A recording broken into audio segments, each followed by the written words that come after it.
Equities is the ultimate category which says invest for the future, beat inflation. Now, what is this hybrid category?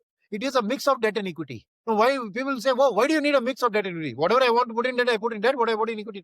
Because people who are moderately risk oriented who want to take the entire risk of equity, but they still want some inflation beating return. So instead of getting say 15-16% potential return in equity, they say, give me 10-12%. So what the hybrid category do is put what 60-65% in equity, put 35% in debt. So then what happens is that the volatility of the portfolio, the equity share prices go up and down, but the debt gives you that stabilized 7-8% return. So your overall portfolio will be 65% volatile, 35% not volatile. So for a person whose risk type is of moderate, the hybrid is the solution to suit it. So it's nothing but from a risk profile perspective, it still helps you beat inflation, right? But what it does, it gives up some of the gain to give you some of the comfort that her roz my portfolio is going up and down, I'm having heart attack. No. So I think hybrid funds in between and equity. So now should a person have hybrids compulsory in his portfolio, even if he is of a high risk, right? Now, if you're a very high risk person, not necessary, but you can still keep, and I'll tell you why.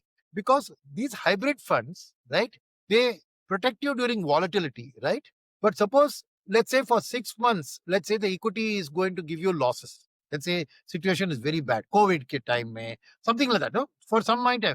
So at that time, the debt actually gives you 7% return versus a minus 10% for equity. So you made 17% more return, right? So for people who smartly can use hybrids in times of volatility, they can add hybrids too. So it's not just only for moderate risk.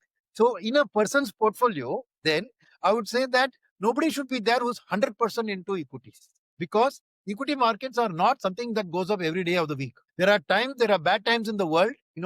Things happen bad. We can't control those. When there are bad things, debt is the one which comes and protects you. So either you do a equity and a separate debt allocation, which is one possibility, or you do hybrid. And I'll tell you why hybrids are preferable over debt, because I said debts don't carry any tax benefits other than the postponement of tax, correct? But hybrid, because their composition has 60% equity, carry the equity tax benefit to debt. If you want to buy debt to save yourself in troubled times, do it through a hybrid fund, which gives you a tax efficient way of buying debt, so that you get a little bit of that kicker of that tax benefit also. Hybrids do play an important role in the portfolio, because obviously nobody wants to put 100% in a volatile asset class. So hybrids have a key role to play.